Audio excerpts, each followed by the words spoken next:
Hello, and welcome back to Creepy Chronicles. Before we begin, feel free to leave a comment and tell me where you're listening from. I love reading every single one. If you enjoy Creepy Chronicles filled with spine-chilling horror, don't forget to like the video and subscribe to the channel. Turn on notifications so you never miss a new story. Now get comfortable. Dim the lights if you dare. Relax your mind. Let the outside world fade away. And let's begin. Story 1, I have never been the adventurous type. I was never the kind of person who dreamed about climbing mountains, crossing oceans, or getting lost in places no one had visited before. I liked safety. I liked knowing where I was going and how I would get back.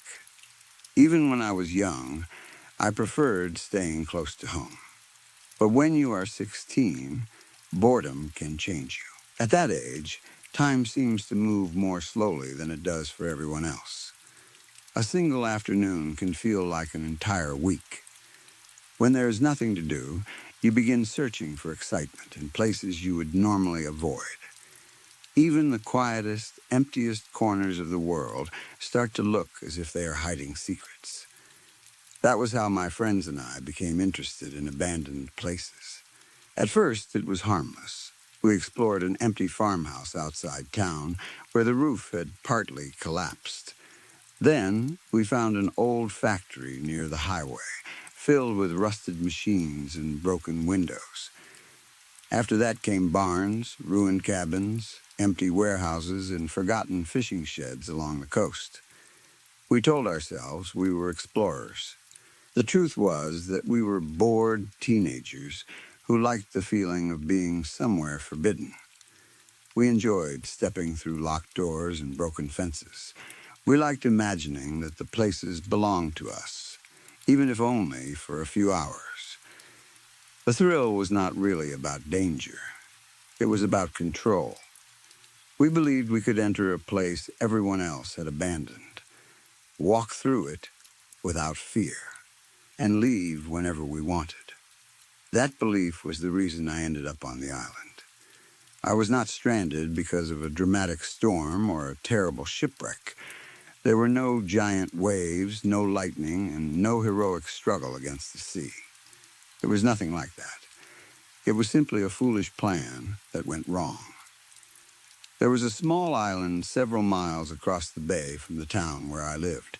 People rarely talked about it. There were no houses on it, no docks, and no official paths. From the coast, it looked like nothing more than a dark patch of trees surrounded by rocks. Someone at school said the island had once been used by fishermen. Someone else claimed an old family had lived there many years ago before disappearing. Most people believed it had always been empty. That was enough to make us curious. My friends and I decided we would cross the bay, spend a few hours exploring, and return before dark. We rented a small motorboat from an old man near the marina. He barely looked at us when he handed over the keys. I remember wondering why he did not ask where we were going. Maybe he already knew. The weather was calm when we left. The sky was pale blue, and the water looked almost flat. At first, everything went according to plan. We laughed, shouted over the engine, and talked about what we might find on the island. Then, halfway across the bay, the engine coughed. It sputtered several times before falling silent. One of my friends tried to restart it, but nothing happened. Another lifted the engine cover and pretended to understand what he was looking at. None of us knew anything about boats. We argued for a while. Some wanted to row back toward the mainland. Others believed the island was closer. As the sun began to sink, we realized we did not have enough strength to fight the current. The current carried us toward the island. By the time we reached the shore, darkness had already started covering the sky. The island rose in front of us like a black wall.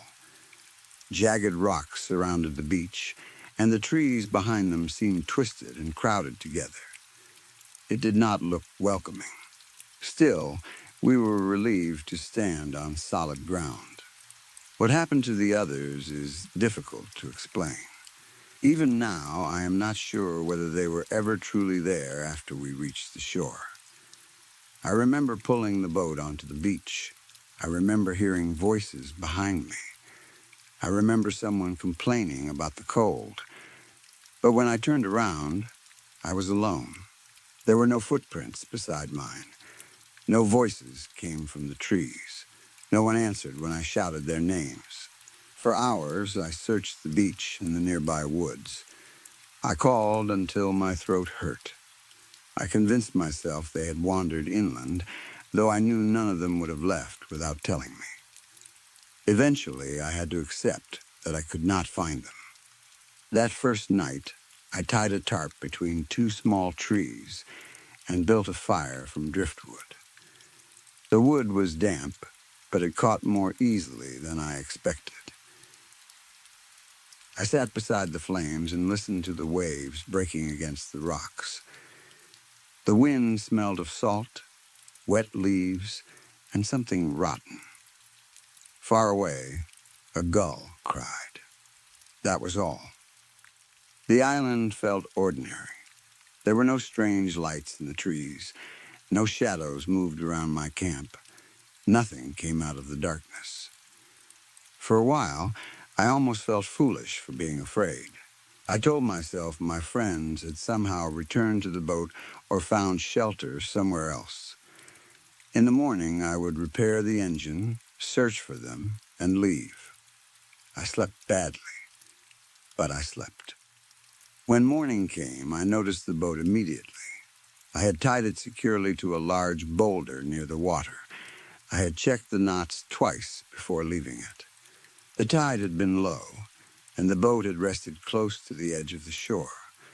Now it was 20 feet farther up the beach. At first, I thought the tide must have risen during the night, but there were no marks in the sand showing that the water had reached that far. The seaweed line was still close to the shore. I checked the rope. The knots were exactly as I had left them. The boat had not broken loose.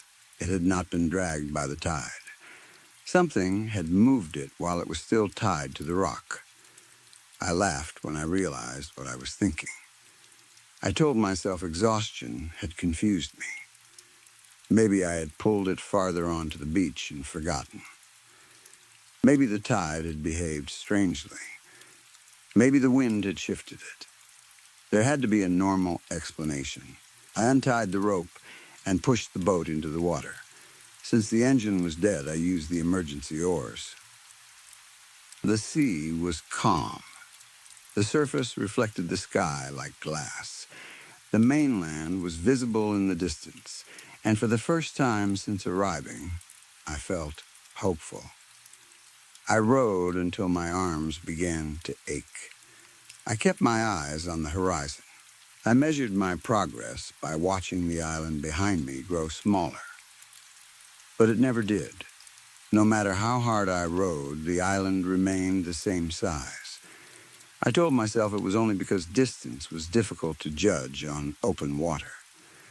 I continued rowing until my palms blistered and my shoulders burned. Hours passed. The sun climbed higher. Eventually, exhaustion forced me to stop. I looked behind me. The boat was only a few yards from the shore. I had not moved at all. I stared at the water, unable to understand what I was seeing. There was no strong current. The boat had not turned. I had been rowing directly away from the island, yet somehow I had returned. Not violently, not suddenly. The island had simply brought me back. That was when the unease truly began. It was not the sharp terror you feel when something jumps from the darkness. It was slower than that. It crept into my thoughts and stayed there. It made every sound seem important and every movement feel watched. Over the next few days, I began noticing small changes. The tide moved in strange patterns. It would pull away from the shore for hours, then suddenly rush back without warning. Rocks I had stepped over the day before would appear in the middle of clear paths.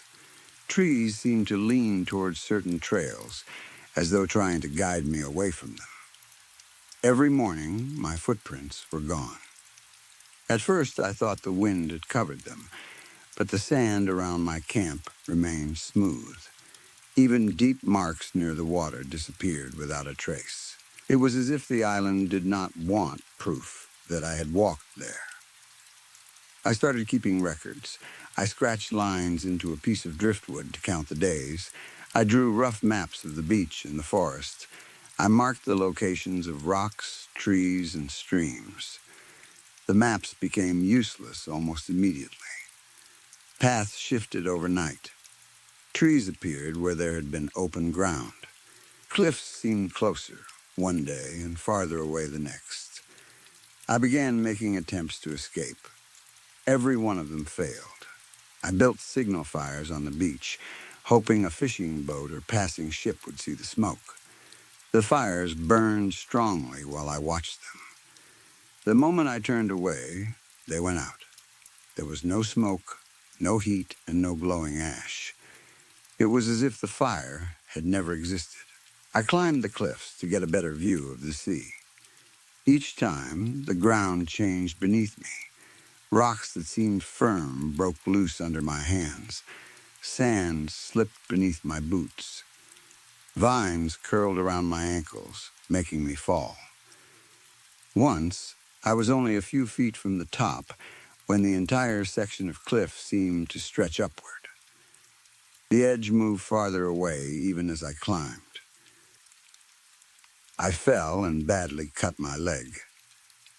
When I woke, I was lying beside my camp. I had no memory of returning there. After that, I started talking to myself. It is just an island, I would whisper. It is only trees, sand, and rocks. It cannot think. It cannot care about me. But the words never sounded convincing. Sometimes the branches rustled even when there was no wind.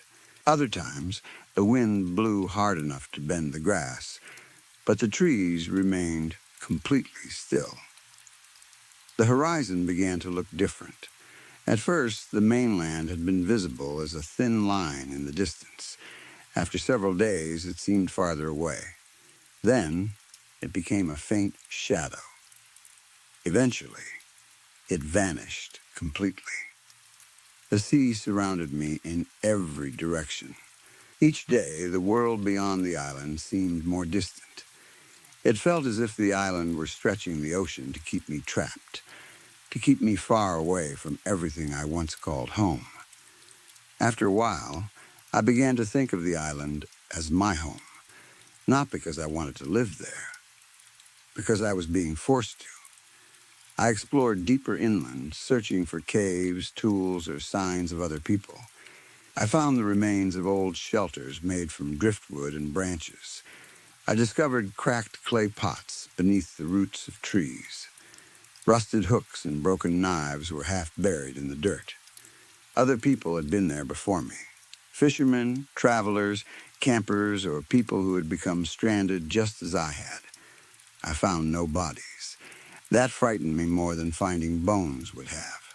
The tools were old, and the shelters had nearly collapsed. Whoever had made them had been gone for years. But where had they gone? If no one could leave the island, then what had happened to them? Nothing human lived there. Yet the island itself felt alive. Sometimes it even felt human. My shadow began behaving strangely. It stretched across the sand even when the sun was directly above me. At times it moved a moment before I did. Birds watched me from the trees. They did not sing or fly away. They sat in silence, turning their heads as I passed. I would see one perched on a branch, look away, and find it sitting 20 feet closer when I looked back. The rocks moved too. I would place stones around my camp in a circle. then wake to find them arranged in a straight line leading toward the forest. One morning I found them spelling something. The word was not written in any language I knew, but somehow I understood it. I began rationing my escape attempts. I told myself I needed to conserve my strength. Food was easy to find, but I did not know how long that would last. There were fruit trees deeper in the forest. Fresh water collected in a stone pool near the cliffs. Driftwood washed onto the shore each morning, dry enough to burn. The island provided everything I needed. That should have comforted me. Instead, it made me feel like an animal being kept inside a cage. I built rafts from logs and rope. I carved paddles from branches. I made floating markers to test the current. Anything I placed in the sea returned. Sometimes it came back within minutes. Sometimes it disappeared for hours. But it always returned to the same stretch of beach. Once, I wrote a message on a piece of paper and placed it inside a bottle. My hand shook as I pushed it into the waves. The message said my name, the location of the island, and that I needed help. I watched the bottle until it became a dark spot in the distance. The next morning, it was lying beside my fire. The paper inside was wet. My message had been erased. In its place was writing made from sharp, uneven marks. I did not recognize the symbols, but I understood the meaning. You are safe here. I threw the bottle into the forest. It was beside me again when I woke. I told myself I was not losing my mind. At least, I did not think I was. I began studying the island more carefully. I noticed patterns in the way it changed. Sand covered my tracks whenever I walked toward the shore, but not when I walked inland. Vines blocked paths leading to high ground. Fallen branches appeared whenever I gathered material for a raft. The island was not changing randomly. It was reacting to me. Every attempt to leave ended in a perfect, careful failure. The island did not try to kill me. It prevented serious injuries when it could. If I fell, I woke near my camp. If I became lost, I somehow found the stream. It did not want me dead. It wanted me to stay. By the third week, despair settled over me. The days blurred together. I slept in short, shallow bursts. My dreams were filled with waves, cliffs, and hands made of wet sand. I dreamed the trees bent over me while I slept. I dreamed roots grew through my skin and wrapped around my bones. Sometimes I woke with dirt beneath my fingernails and leaves tangled in my hair. I started hearing footsteps outside my shelter. They moved slowly through the brush at night. Whenever I called out, the footsteps stopped. Whenever I closed my eyes, they came closer. Then I began hearing voices. At first, they sounded like my missing friends. They called my name from deep inside the forest. They begged me to come find them. I nearly followed them several times. But there was something wrong with the way they spoke. Their voices had no emotion. They repeated the same words in the same order. Later, the island used my own voice. I would hear myself whispering from behind the trees. Do not leave. You are safe. This is home. I covered my ears, but the voice seemed to come from inside my head. Eventually, I accepted that I might never escape. Still, part of me refused to give up. My final attempt came one evening. For several days, I gathered driftwood from different parts of the island. I hid the pieces beneath my tarp so the island would not understand what I was doing. At least, that was what I told myself. I built the strongest raft I could. I tied the logs together with every piece of rope I had. I used strips of cloth from my clothing to strengthen the knots. The raft looked rough, but it floated. I waited until the sea was calm. Then I pushed it into the water. I paddled with everything I had. I did not look back. My heart hammered in my chest. My lungs burned. My injured hands reopened, and blood ran down the paddle. Still, I kept going. I watched the empty horizon and imagined reaching the mainland. I imagined streets, houses, voices, and electric lights. I imagined my parents opening the door and seeing me alive. For several minutes, I believed I was escaping. Then I looked down. The water beneath the raft was shallow. I could see sand. I turned around. The raft was touching the beach. I had returned again. But this time, something was different. The horizon looked farther away than ever before. The sea seemed endless. The beach stretched in both directions until it disappeared into darkness. The trees no longer looked like trees. Their trunks curved like backs. Their branches reached toward me like arms. They leaned closer with every breath I took. The island seemed to breathe. The ground rose slightly, then fell. A low hum came from beneath the sand. At first, it was so faint, I thought it was the sound of the sea. Then it grew stronger. The vibration traveled through my feet and into my bones. I fell to my knees. That was when I finally understood. The island did not simply trap people. It absorbed them. Every failed escape was a lesson. Every changed path, every moving rock, and every vanished footprint was part of the process. I was not merely stranded there. I was being made part of it. The missing people had not escaped.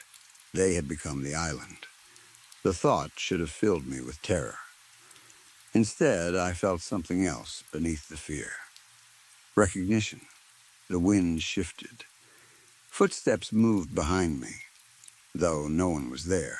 Something scraped through the brush. Then I heard my own voice, whispering close to my ear. Come back. I crawled away from the raft and forced myself to stand. Then I ran. The island watched me like a patient parent, waiting for a frightened child to return. My footprints vanished behind me as I crossed the sand. Rocks appeared in my path. Branches reached toward my clothes. I stumbled, fell, and got up again. I ran until I reached the base of a cliff. There was nowhere else to go. I collapsed against the stone, breathing hard. For a moment, the island became silent. The wind stopped. The birds stopped watching. Even the waves seemed to hold still. I looked across the endless ocean. The sun was sinking beyond the horizon, coloring the water deep orange and red. That was when I realized the truth. The island did not want to keep me there as punishment. It had never starved me. It had never allowed me to freeze. Every morning there was enough driftwood for a fire. The freshwater pool never dried. The fruit trees always carried more food than I needed. The island gave me shelter. It protected me from the sea. It was beautiful, peaceful, and safe. It was almost like Eden. The island did not hate the world outside. It feared it. It did not want boats arriving. It did not want people cutting down its trees, digging into its soil, or building houses along its shore. It wanted the outside world to stay away. Yet somehow, I had entered. And once I arrived, the island could not let me leave. Maybe it had always been lonely. Maybe the people who came before me had fought against it until there was nothing left of them except voices in the trees, shapes in the rocks, and footsteps in the sand. Maybe the island had learned from every person it kept. Maybe that was why it understood me so well. It had not chosen me as a prisoner. It had chosen me as company. It wanted a friend. As the final light disappeared, I felt roots moving beneath the ground. They curled around the cliff like fingers and stopped near my feet. They did not grab me. They waited. The island was patient. I pressed my hand against the earth. The humming changed. For the first time, it sounded almost like a heartbeat. I whispered that I understood. The branches above me moved gently, though there was no wind. The island had chosen me. I was the friend it wanted. And I knew then that it would care for me for as long as I lived. It would give me water when I was thirsty. It would provide food when I was hungry. It would guide me home whenever I became lost. It would protect me from storms, strangers, and the dangerous world beyond the shore. But it would never allow me to leave.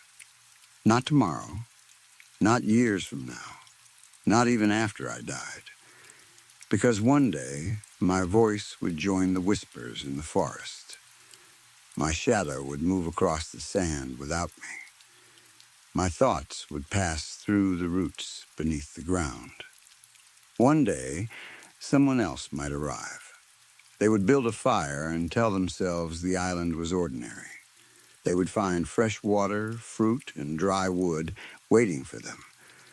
They would try to leave, and when the island brought them back, perhaps they would hear my voice coming from the trees. I would tell them not to be afraid. I would tell them they were safe. I would tell them this was home. And just like the island, I would never let them go. Story 2. A family moved into the house next door to mine a couple of months ago. There were 3 of them, a mother, a father, and their teenage daughter. At first, they seemed like any other wealthy family moving into a quiet neighborhood. Their house had been empty for almost a year, so everyone noticed when large moving trucks arrived early one Saturday morning. The house itself was one of the biggest on our street. It had tall windows, a wide front porch, and a large backyard that reached the edge of the woods. The previous owners had left suddenly, and no one really knew why. Some neighbors said they had moved for work. Others believed they had lost money and could no longer afford the place.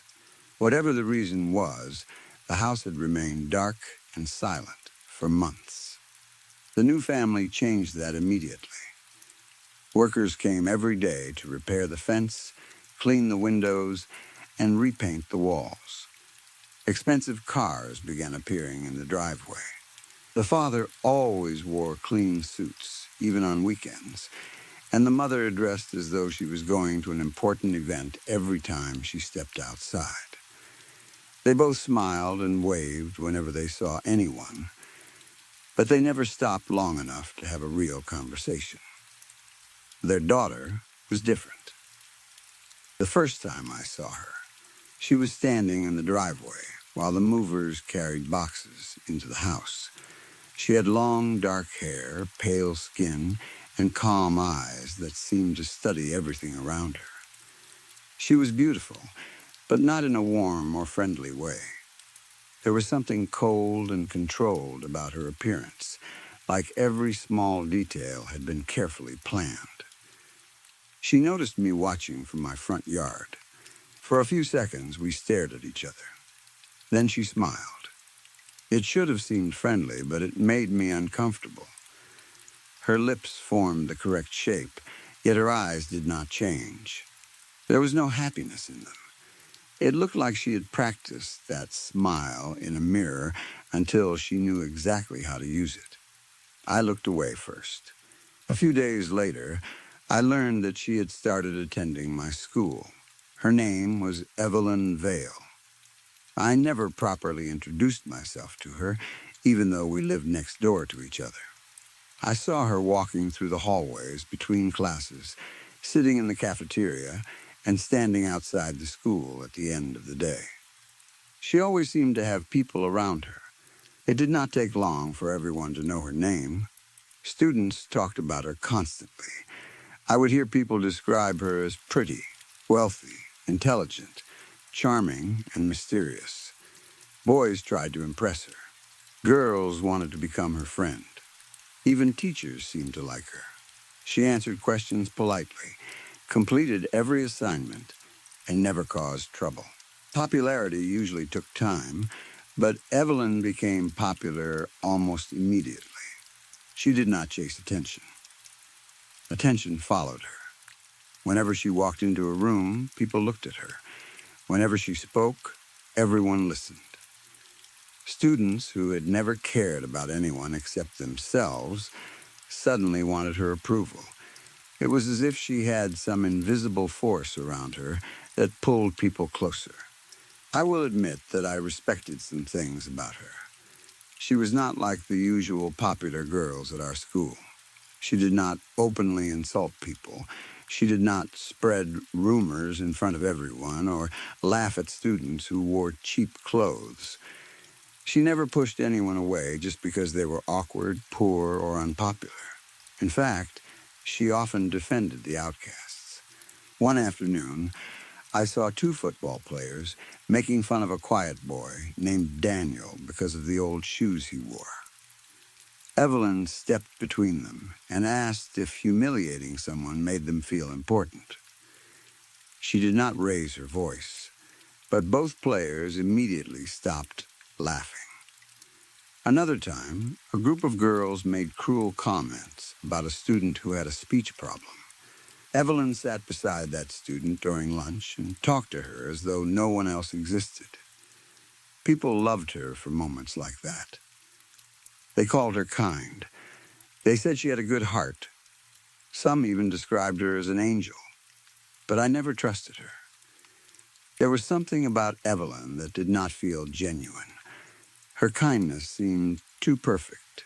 Every action felt carefully chosen, as if she always knew someone was watching. She never became angry in public. She never looked embarrassed. She never seemed nervous or uncertain. No real person was that controlled. Her smile bothered me the most. From far away, it looked warm and beautiful. From close up, it looked empty. If you watched carefully, you could sometimes see what was underneath it.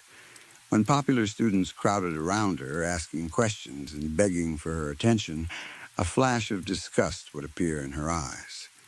It disappeared quickly, but I saw it more than once. She seemed to hate them. Strangely, that same look never appeared when she spoke to unpopular students. With them, her expression seemed softer. Her voice sounded more natural. Sometimes her smile even reached her eyes. It made no sense. Why would someone who attracted popularity seem to despise popular people? There was another detail that became difficult to ignore. Whenever certain popular students spent time near Evelyn, strange accidents happened. At first, they seemed minor. A cheerleader slipped on a perfectly dry floor and injured her wrist. One of the basketball players fell down the stairs after claiming someone had pushed him, even though no one was behind him. A wealthy student named Marcus suddenly became sick after drinking from a bottle he had left beside Evelyn during lunch. None of the incidents were serious enough to cause panic. People laughed about them after a few days and called them bad luck. But I noticed a pattern. The accidents only happened to students who were popular, wealthy, cruel, or all three. The outcasts never got hurt around Evelyn. I tried to convince myself that I was imagining things. Maybe I was jealous. Maybe I had judged her too quickly because she seemed different. Maybe I wanted to find something wrong with her because everyone else thought she was perfect. Still, I began watching her more carefully. Since we were neighbors, I sometimes saw her outside after school. She liked walking through her backyard near the woods. Sometimes she sat beneath a large tree and read. Other times she stood completely still, staring into the trees as though she was waiting for something. The woods behind our houses were thick and old. There were several narrow paths, but most people avoided them after dark. The trees grew close together, and the ground became uneven farther inside. There was also an abandoned stone building, somewhere deep in the forest. Some people said it had once been a hunting cabin, while others believed it had been part of an old farm. One evening, I saw Evelyn enter the woods with Amanda Saw. Amanda was one of the most popular girls at school. She came from a wealthy family, wore expensive clothes, and treated most people as though they were below her. She was polite to teachers and to anyone she considered important, but she could be cruel when she thought no one powerful was watching. She had embarrassed students in front of entire classrooms. She had spread rumors that ruined friendships. She once convinced a boy to ask a girl to the school dance as a joke, then recorded the girl's reaction when she realized everyone was laughing at her. Amanda was not a nice person, but she did not deserve to die. That evening, I was upstairs doing homework when I heard voices outside. I looked through my bedroom window and saw Evelyn and Amanda walking across the Vale family's backyard. Amanda was talking loudly and laughing. Evelyn walked beside her in silence. I could not hear most of their conversation, but I heard Amanda ask, "How far is it?" Evelyn turned and said something I could not understand. Then both girls disappeared between the trees. At first, I thought nothing of it. Maybe Evelyn wanted to show Amanda the old building. Maybe they were meeting other students in the woods. People sometimes went there to drink or smoke because adults rarely checked the area. An hour passed. Then another. The sun began to set, and the woods became dark. A little after 8, Evelyn walked out alone. She moved calmly across the grass. There was mud on the bottom of her shoes and something dark on the sleeve of her jacket. She stopped near the back door and looked down at herself. Then she removed the jacket, folded it carefully, and placed it inside a black plastic bag. My heart began beating faster. I stepped away from the window before she could look up and see me. Amanda did not return home that night. The next morning, news of her disappearance spread through the school. Her parents had called the police. Officers searched the neighborhood, questioned students, and looked through security footage. I expected Evelyn to admit that she had been with Amanda. She said nothing. For 2 days, volunteers searched the woods. Police dogs moved between the trees.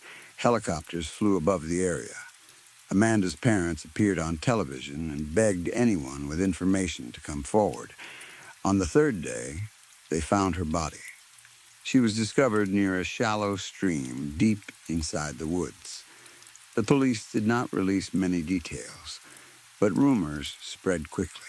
Some students said she had been strangled. Others claimed she had been stabbed. Someone said symbols had been carved into the ground around her. No one knew which details were true. The school held a memorial for Amanda. Students cried in the hallway. Teachers spoke about her bright future. People who had once complained about her suddenly described her as kind and loving. Evelyn stood near the front during the memorial. She wore black and held a white flower between her hands. Her eyes were wet, but I never saw a tear fall. When Amanda's mother hugged her, Evelyn closed her eyes and whispered something.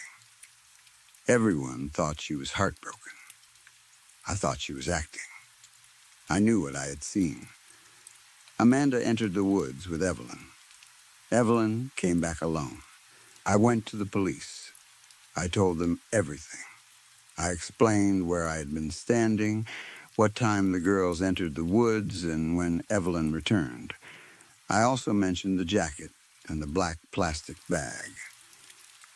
The officer who spoke to me listened carefully, but I could tell he did not believe me. He asked if I had taken photographs. I had not. He asked if anyone else had seen them. As far as I knew, no one had. He asked if I had actually seen Evelyn hurt Amanda. I admitted that I had not. The officer wrote down my statement, thanked me, and sent me home. The next day, Evelyn's father came to our house. My parents invited him inside. I listened from the stairs while he spoke to them in a calm, disappointed voice. He said the police had questioned his daughter because of a confused statement from a neighbor. He explained that Evelyn had gone into the woods alone and had returned alone. He said Amanda had visited briefly, but left through the front of the house before Evelyn went outside. He suggested that grief and fear sometimes cause people to remember things incorrectly. My parents apologized to him. After he left, they told me never to make such a serious accusation without proof. I tried to argue, but they refused to listen. That night, I looked out my bedroom window. Evelyn was standing in her own bedroom, staring directly at me. Her curtains were open. The room behind her was dark. She did not wave or smile. She simply watched. After several seconds, she raised one finger to her lips. Then she closed the curtains. From that moment, I had no doubt. Evelyn had killed Amanda, and she knew that I suspected her. I became afraid to leave the house alone. I checked every window before going to sleep. I avoided walking near the woods. At school, I stayed away from Evelyn and tried not to attract her attention. For a while, nothing happened. Then, another student disappeared. His name was Trevor Hale. His father owned several businesses in town, and Trevor never allowed anyone to forget it. He bullied younger students, cheated on tests, and treated school employees terribly. He was last seen leaving a party late at night. 4 days later, his body was found inside an abandoned drainage tunnel. A month after that, a wealthy senior named Natalie disappeared. She had been known for spreading private photographs and using secrets to control people. Her body was discovered in a field outside town. Then Marcus, the student who had become sick after sitting beside Evelyn, vanished while driving home from practice. His car was found beside the road. His body appeared 2 weeks later near an old quarry. Every victim had something in common. They were popular, they were wealthy, and they had a history of hurting people they considered weak. The police investigated every murder, but they never arrested anyone. People began believing there was a serial killer in town. Parents stopped allowing their children to attend parties. Students walked home in groups. Teachers ended after-school activities early.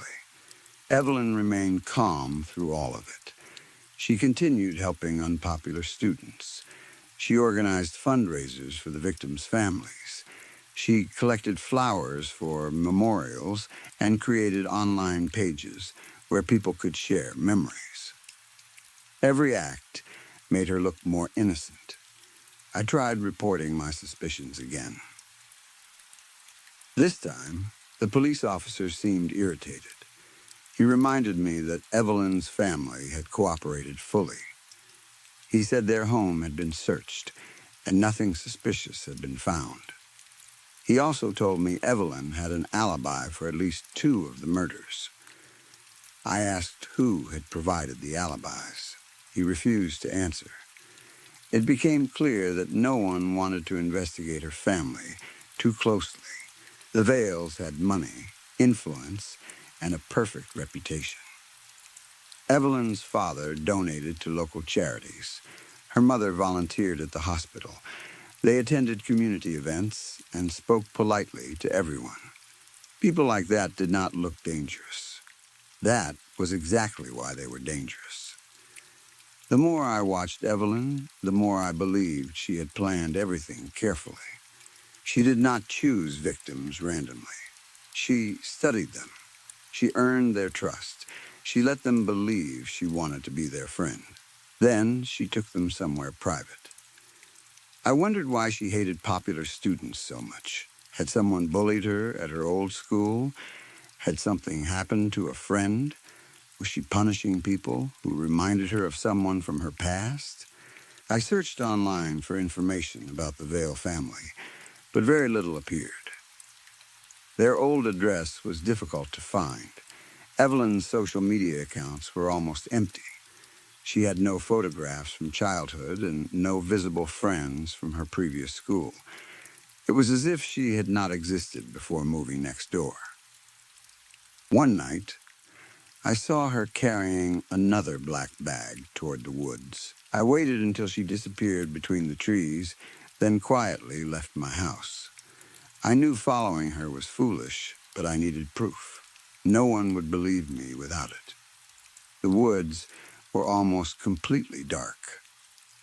I kept my phone's flashlight off and followed the faint sound of footsteps ahead. Branches scratched my arms. Wet leaves shifted beneath my shoes.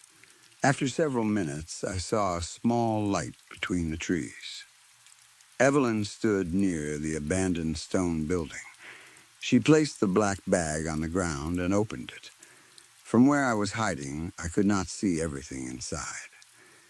I saw rope, several small bottles, gloves, and what looked like pieces of clothing. Then she removed a silver necklace. I recognized it immediately. Amanda had worn it almost every day. My hands began shaking. Evelyn held the necklace beneath the light and stared at it for a long time. Then she placed it inside a wooden box with several other objects. A watch, a bracelet, a school ring, trophies from her victims. I slowly raised my phone and took a picture. The sound was quiet, but in the silence of the woods, it seemed deafening. Evelyn turned toward me. I ran. Branches struck my face as I pushed through the trees. I could hear footsteps behind me, but I did not look back. I reached my backyard, climbed over the fence, and rushed inside. I locked the door and checked my phone. The photograph was blurry. Evelyn's face could not be seen clearly. The necklace looked like a small, bright line. The box and the other objects were hidden in shadow. It was not enough. The next morning, the wooden box was gone. So were the bags. When I returned with the police, there was nothing inside the building except dirt, dead leaves, and broken stone. Evelyn told them she had been asleep at home all night. Her parents confirmed it. The police warned me to stop harassing their daughter. A week later, Evelyn announced that she was throwing a party.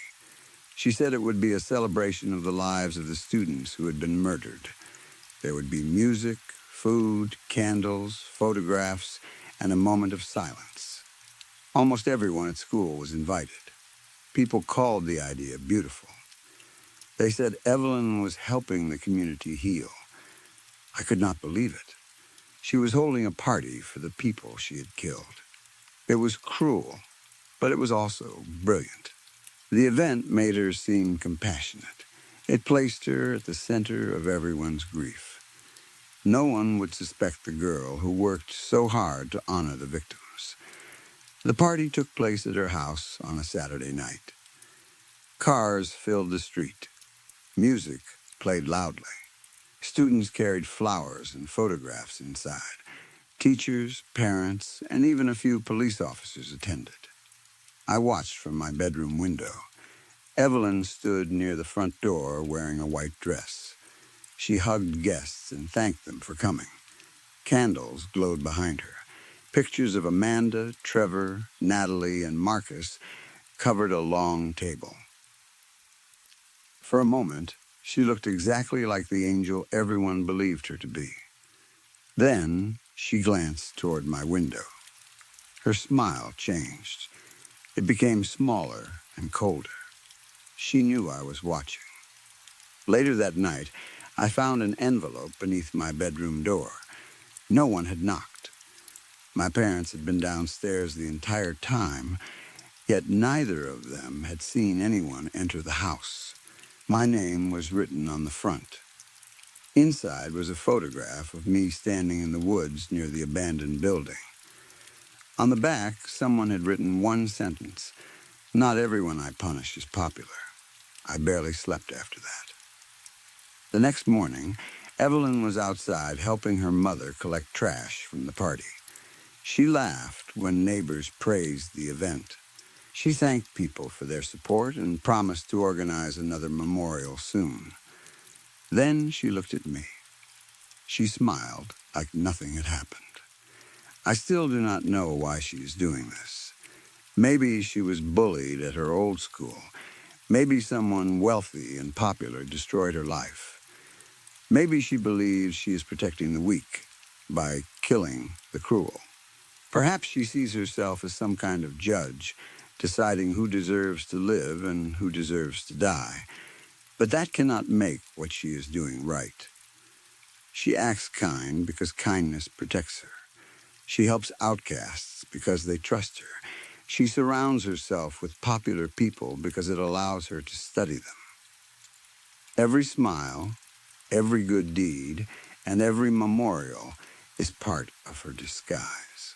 Everyone sees an angel. I see what is hiding underneath. The police will not believe me. My parents think I am obsessed. My classmates believe grief has made me paranoid. Evelyn's family has enough money and influence to erase every mistake she makes, and now she knows I have been watching her. Sometimes, late at night, I hear movement near my window. Other times, I find muddy footprints below it. Yesterday, I discovered a white flower on my desk, even though I know I locked my bedroom door. Tonight, Evelyn is standing at the edge of the woods. She has been there for almost an hour. She is not reading. She is not walking. She is simply staring at my house. There is a black plastic bag beside her feet. I keep asking myself the same questions. Does she hate popular people because of something that happened in her past? Does she truly believe she is protecting the outcasts? Is her kindness real, or is every part of her personality an act? Why does she pretend to be an angel? What is driving her to kill? And most importantly, now that she knows I have discovered her secret, how long will it be before she decides that I deserve to be punished too? What is wrong with my neighbor? Story 3. Somewhere deep in the Canadian tundra, as the winter of 1985 began to tighten its grip on the land, a young mother watched her breath fog the window of a stolen Toyota SUV. Jane had taken the vehicle from her boyfriend's driveway in New Mexico. She had waited until Frank left town for a construction project, packed everything she believed she and her son would need, and driven north without leaving a note. The Toyota had carried them through thousands of miles of empty highways, frightened towns, and cold wilderness. Until that night, it had never failed her. Now Jane stood beside the rear wheel, staring helplessly at a flat tire. The snow chain had twisted around the rubber and axle, forming a tight metal knot she did not know how to undo.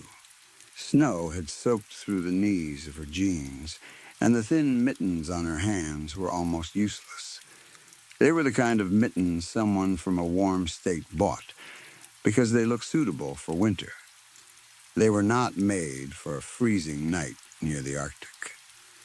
Her son Freddie sat in the passenger seat, watching the fuel gauge more closely than he watched his mother. Ever since they had nearly run out of gas outside Casper, Wyoming, he had become obsessed with the small needle on the dashboard. Jane could see him through the window. He kept turning the heater lower, hoping it would somehow stop the fuel level from dropping. He understood that they were in trouble. He understood that it was cold. What he did not understand was how quickly cold like this could kill them. Jane rubbed her arms and looked at the dark road stretching behind them. There were no buildings, no streetlights, and no sign that another car had passed through recently.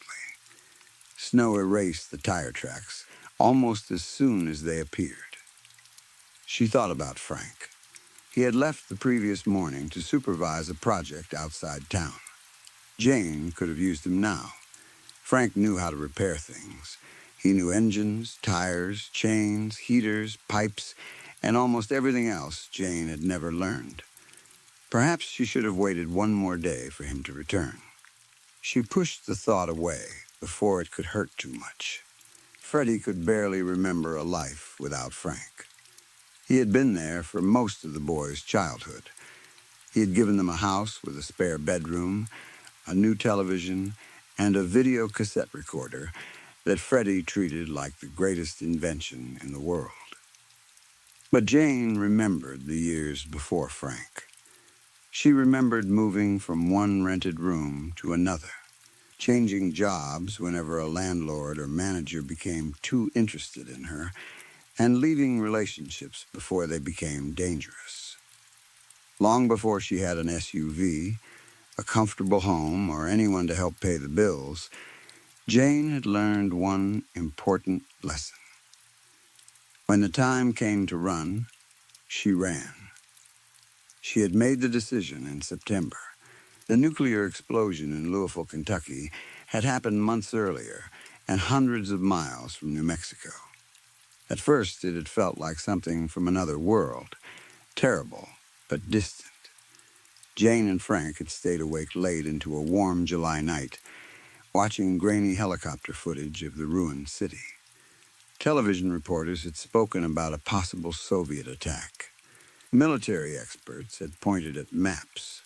Government officials had advised people not to panic while looking as frightened as everyone else.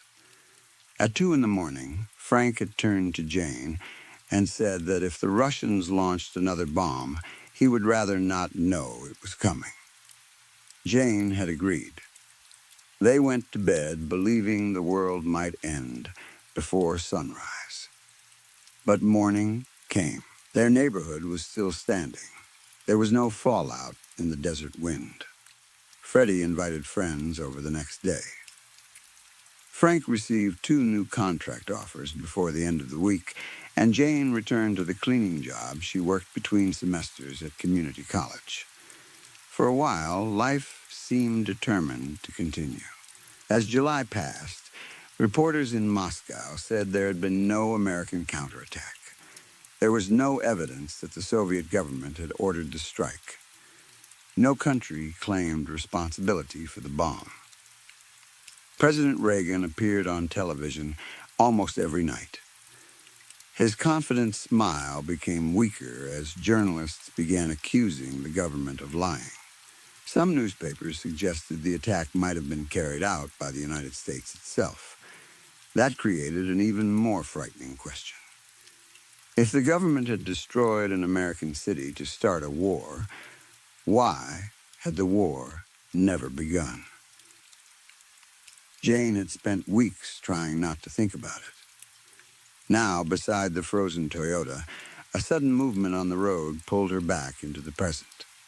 She stood too quickly and struck her head against the open door.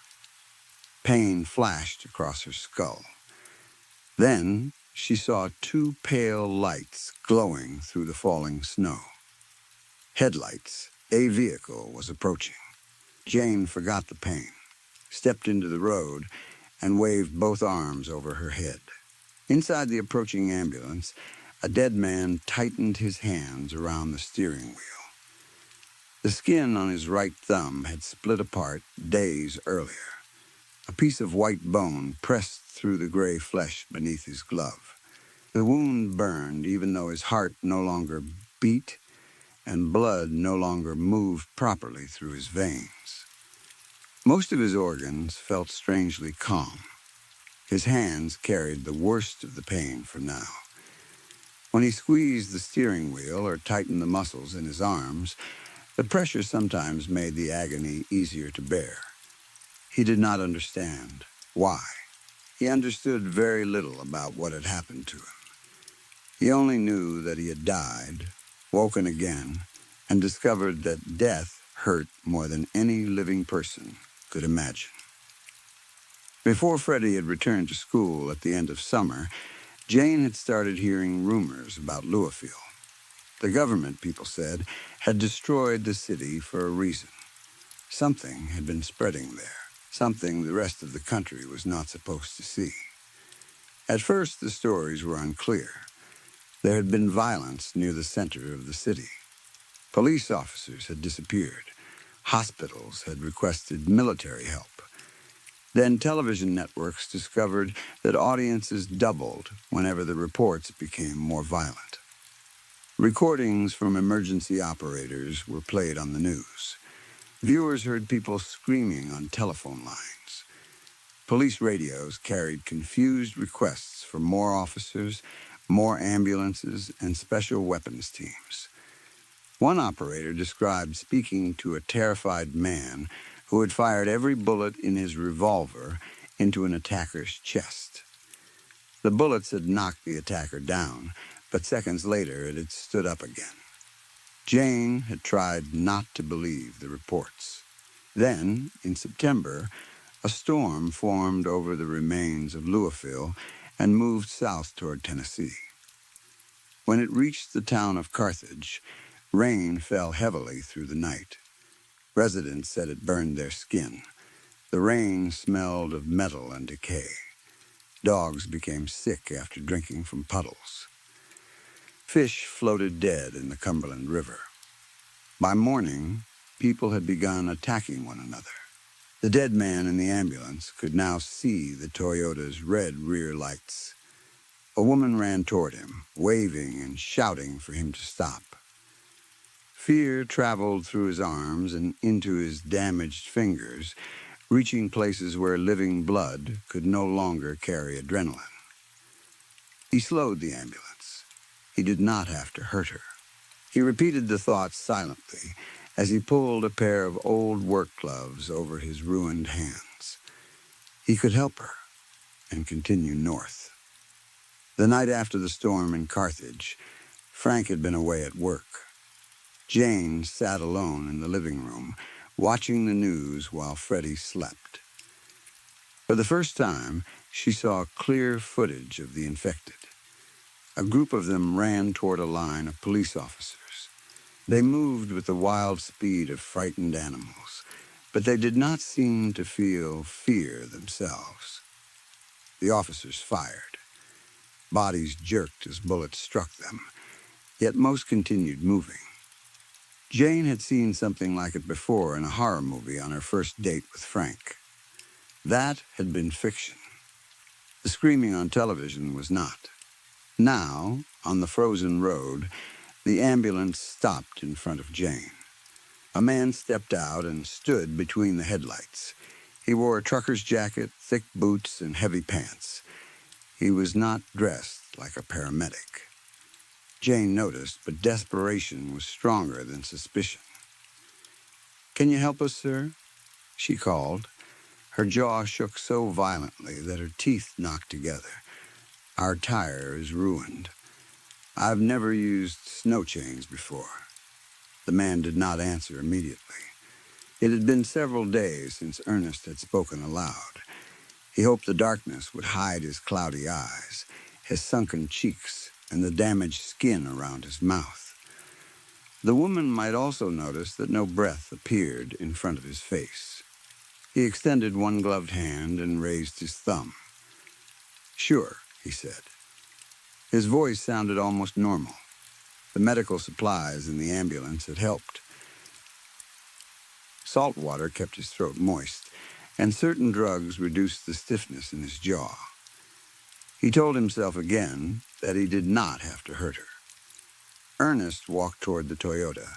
The ambulance headlights revealed the flat rear tire and the twisted chain. Jane followed him, but she kept glancing toward Freddie. She gestured for him to move away from the window and stay inside.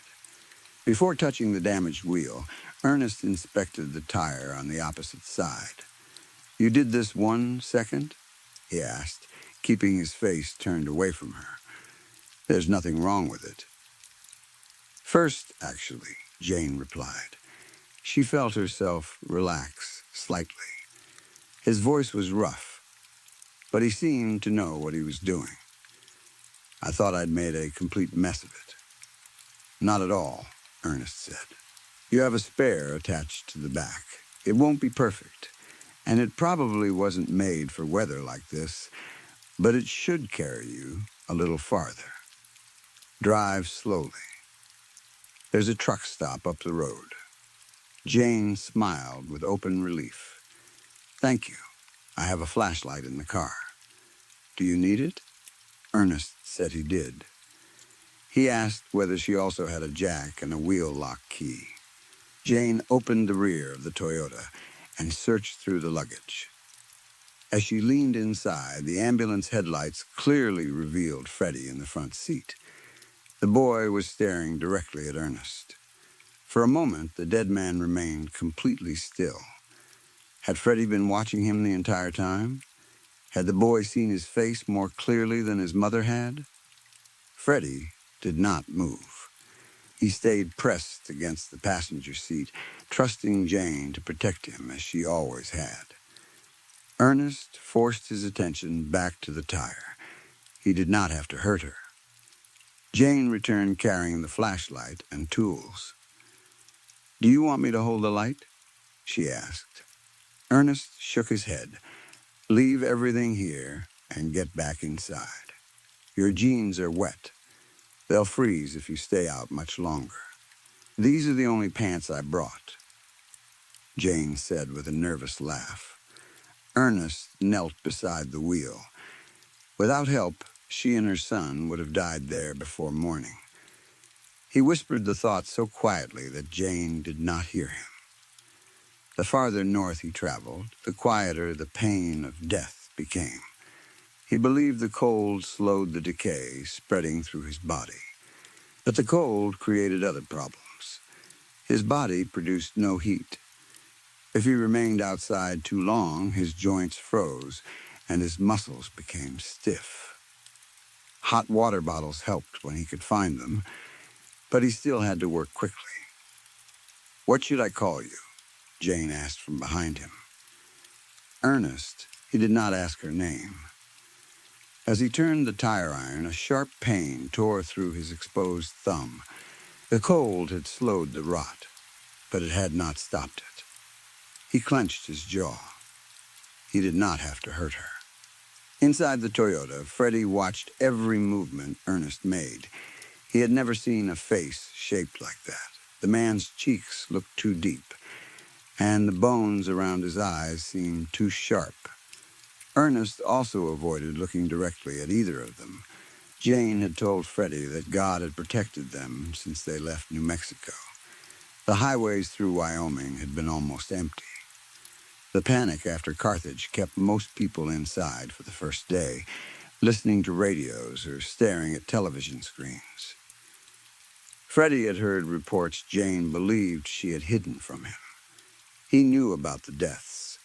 He knew about people eating human flesh. He had heard a radio announcer describe heads being torn from bodies by creatures that had once been ordinary men and women. Jane and Freddie had reached the highway before the crowds began fleeing north. By the time thousands of frightened people fought to enter the interstate, they were already traveling through open country. For a while, it seemed Carthage had been saved. The bridge leading to South Carthage had been blocked with a fire engine. A local architect found explosives from a construction site and destroyed part of the bridge, dropping it into the river. The living escaped north through the hills. The dead were trapped behind razor wire and broken concrete. Some tried to climb through and were cut apart. No one publicly explained what scientists discovered when they examined the pieces. That temporary victory gave Jane enough confidence to spend the rest of autumn traveling and camping. She believed distance would protect them. Now Ernest finished changing the tire. His knees hurt as dead muscle pulled against frost gathering around his joints. The pain spread through his arms, shoulders, and chest. More than a month had passed since the fall of Carthage. Jane had finally gathered enough courage to telephone home. She hoped Frank had returned. She hoped he had not panicked when he found them gone. Most of all, she hoped he would understand why she had run. That same day, the telephone company raised the price of a long-distance call to $100. The company claimed the money was needed to pay the small number of workers who remained at their jobs. By then, reports of poisoned water had reached Nashville. In truth, sickness had been spreading there for weeks. The authorities finally admitted it when rotting people crawled out of the Cumberland River and entered the recording studios and music halls of the city. Freddie did not understand why everyone was panicking. The radio described a national disaster, yet the roads north remained clear. No border guards had stopped them when they entered Canada. Jane had secretly hoped someone would. She had no passport and no real plan. Part of her wanted a responsible officer to block the road, take them somewhere safe, and explain what was happening. Instead, the border station was empty. Jane had continued driving, smiling whenever Freddie looked at her, and pretending she knew exactly where they were going. She kept the radio turned off and relied on the little she remembered about surviving cold weather. Ernest lowered the Toyota from the jack. Jane stood with her back to him, looking at the ambulance. There was a Kentucky license plate on it. "You're not from around here, are you, Ernest?" she asked. "No, and you're not a paramedic." She turned around. This time, the headlights illuminated his whole face. The pain climbed through Ernest's throat and toward his skull. "I was a trucker," he said. His voice had become deeper and rougher. "The ambulance was useful. It had supplies. And no one back home is going to report it stolen?" Jane gave him a careful look. Most of her face was hidden in shadow. Only the outline of her thick hair could be seen beneath the wool hat that struggled to hold it. "No one who would consider it important," Ernest answered. Jane looked toward Freddie. The boy still watched through the Toyota window. She took a slow breath and allowed the tension to leave her shoulders. "It must have been terrible for you," she said. "I'm sorry for whatever you lost, but you did something wonderful for Freddie and me tonight." Something dark and hungry seemed to smile inside Ernest. Of course she trusted him. People believed the dead could not speak. They believed monsters would growl, stumble, and announce themselves. Jane did not understand that the man standing beside her had been rotting for weeks. The pain paused near his jaw. Saliva gathered inside his dead, dry mouth. He could smell her. Jane walked past him with a relaxed step. Her hand caught the front of her yellow jacket as she gave his shoulder a gentle, thankful punch. Ernest grabbed her. The jacket tore in his fist. Freddie screamed from inside the Toyota as Ernest caught Jane by the hair and pulled her head backward. For a moment, Jane saw his mouth opening beside her face. Then he bit into her scalp. Her flesh tore. Hair ripped from its roots. Pain exploded across the top of her head. If it had happened more slowly, she might have fought. She might have reached for the tire iron or tried to strike his eyes. But Ernest's dead strength was greater than anything she could resist. He held her as easily as he might hold a child. His hunger erased every other thought. He needed her brain. His teeth scraped bone. Skin and hair pulled away from her skull. Dark blood dropped into the snow. Jane heard a terrible crack that seemed to come from miles away. Then, Ernest's teeth broke through her skull and sank into the soft tissue beneath it. Her vision turned red. Her arms and legs jerked without her control. Every muscle in her body tightened and released in violent waves. A white light appeared in front of her eyes, bright enough to fill the world. It vanished almost immediately. Ernest ate her thoughts, memories, and feelings. Warmth moved through his dead body. For a few precious moments, he felt young, healthy, and alive. He remembered things that belonged to Jane. He felt her love for Freddie, her regret about leaving Frank, and her fear of dying in the cold. He saw a New Mexico sunrise, a warm kitchen, a little boy opening a birthday present, and Frank laughing while repairing a leaking sink. Ernest continued feeding.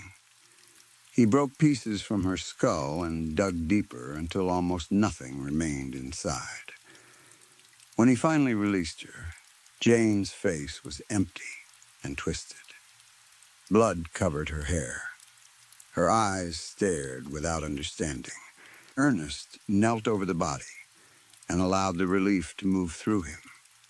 For a moment, he heard nothing. Freddie had watched everything. Terror protected him in a strange way. It locked him to the passenger seat instead of sending him outside in a hopeless attempt to save his mother. He stopped breathing during the attack. When Ernest finally became still, Freddie's lungs began working again. His mind raced. He was not old enough to drive, but he knew that one pedal made the Toyota move and another made it stop. He did not know what the third pedal did. He had watched Frank and Jane press it many times, but he had never understood why. He did not know how to use the stick between the seats. He did not know how to release the parking brake. He only knew he could not stay. The passenger door slammed open. The sound pulled Ernest from his peaceful days. Freddie jumped into the snow and ran. His winter hat remained visible in the ambulance headlights as he disappeared along the road. Ernest held Jane's body against his chest. He looked into her empty red eyes. The physical pain had disappeared, but so had the pleasure. Human emotions slowly returned, bringing guilt with it. Freddie was perhaps 50 steps away. His coat was warm, but his Air Jordan shoes were useless in deep snow. Cold moisture entered them almost immediately. Ernest was in no hurry. He dragged Jane to the rear of the ambulance and left her on the ground. Then he returned to the road and collected the pieces of her skull from the snow. Freddie kept running. The frozen road was hard beneath his feet. Behind him, he heard the ambulance doors open. He turned his head. His foot slipped. He crashed onto his shoulder. Freddie did not know what a broken bone felt like, but he had never experienced pain like that. A cry rose in his throat. He forced it down. There was no good person nearby to hear him. Ernest pulled the wheeled stretcher from the ambulance and lowered it beside Jane. He unzipped a black body bag. The bag had already been used too many times. Old stains and pieces of decaying tissue clung to the inside. He rolled Jane's remains into it and closed the zipper. Freddie forced himself back onto his feet. The headlights behind him were the only source of light. Ahead, The road curved around a wall of rock. On his left was the cliff face. On his right was complete darkness. The ambulance engine started.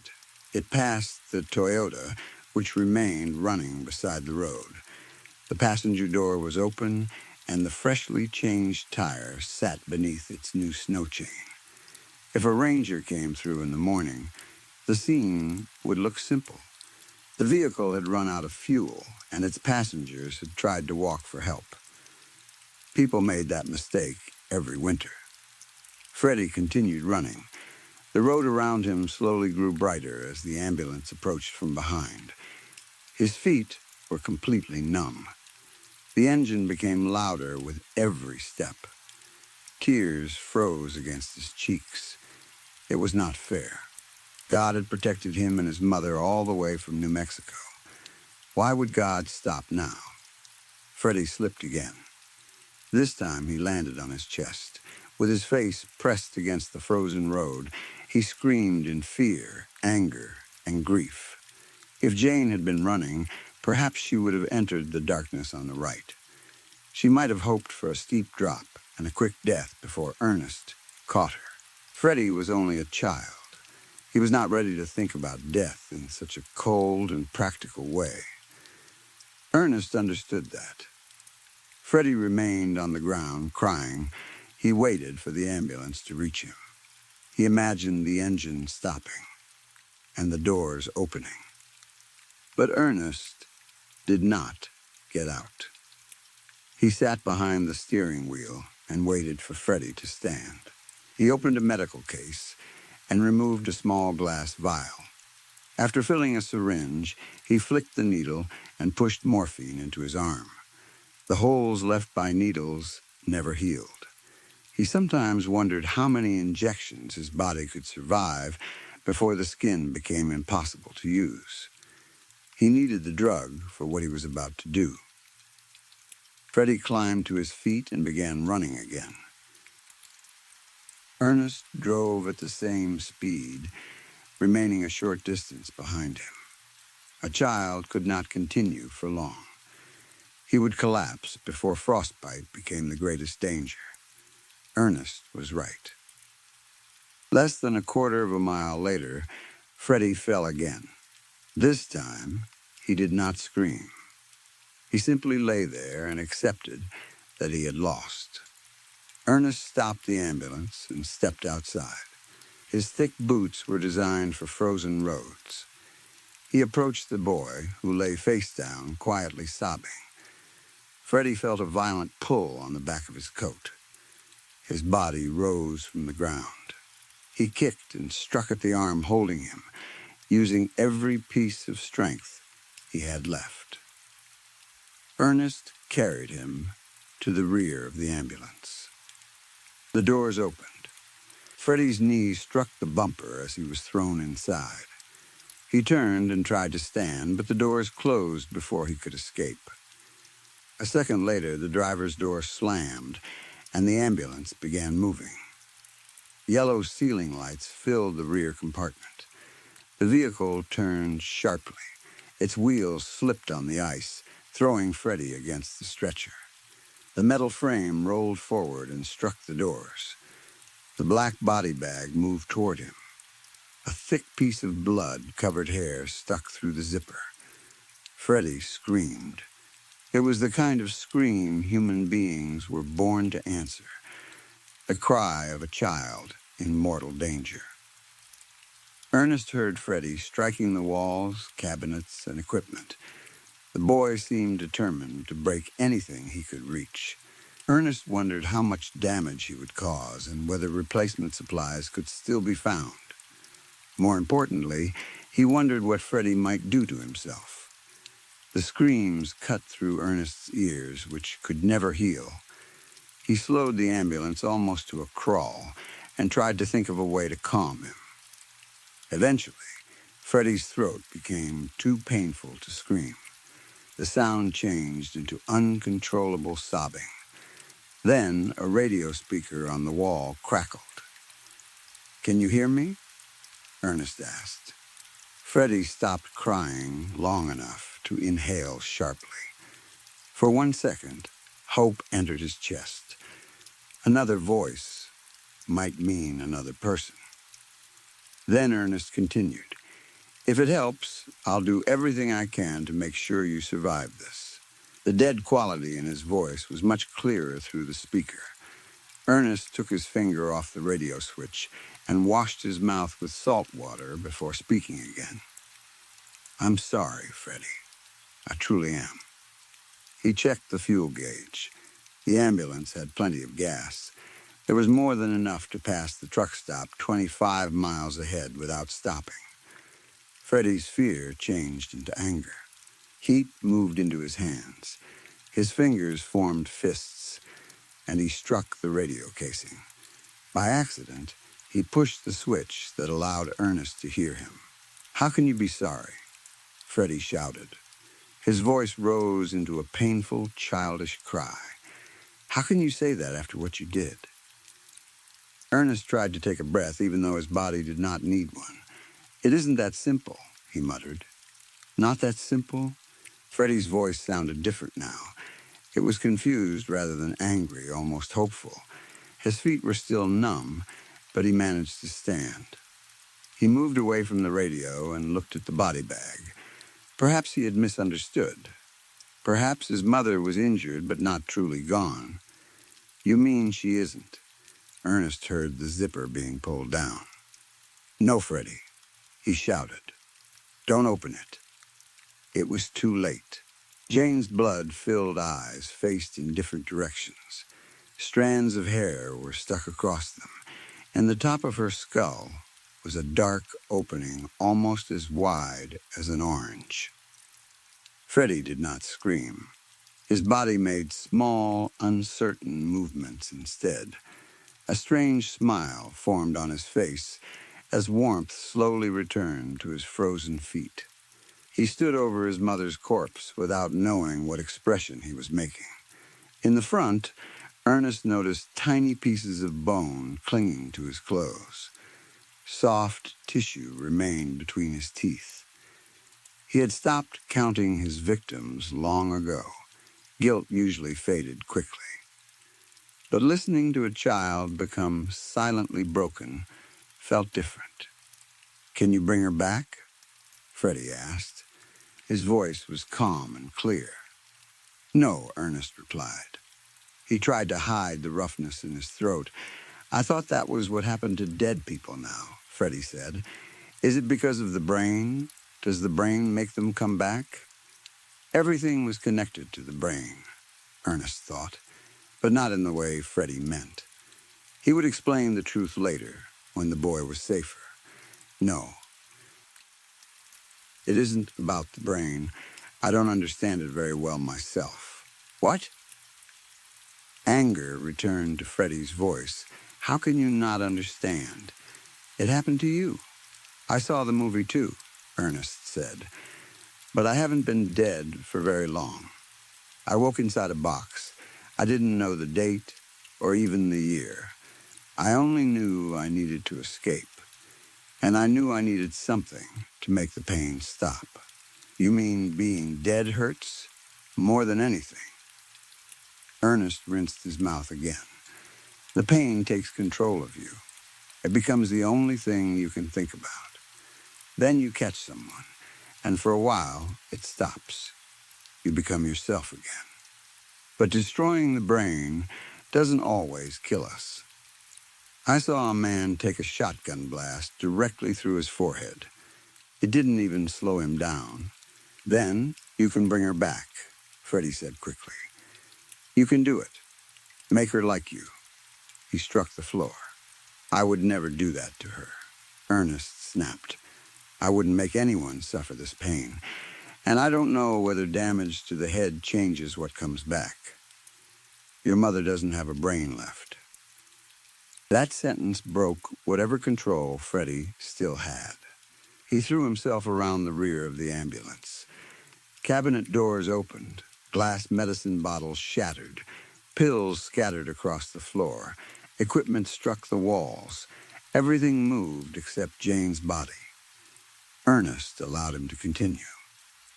Outside, the snowfall became heavier. Several miles passed before Freddie returned to the radio. "Who were you?" he asked. "Or who are you?" "My name was Ernest. I'm not sure I deserve it anymore. I was a truck driver. I knew these northern roads well." The words scraped his throat.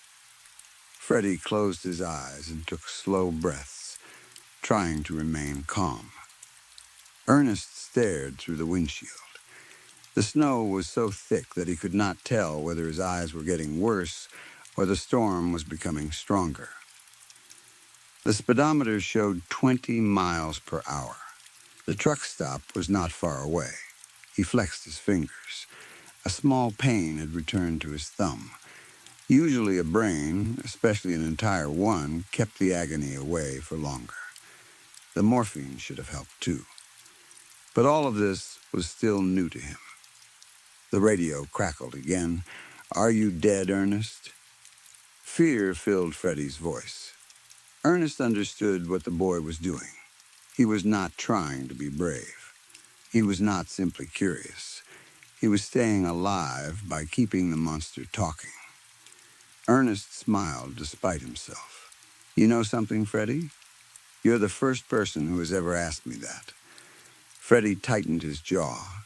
"That's because you killed everyone else before they had the chance," he whispered. Ernest either did not hear or pretended not to. "I don't know the answer. I know I was dead.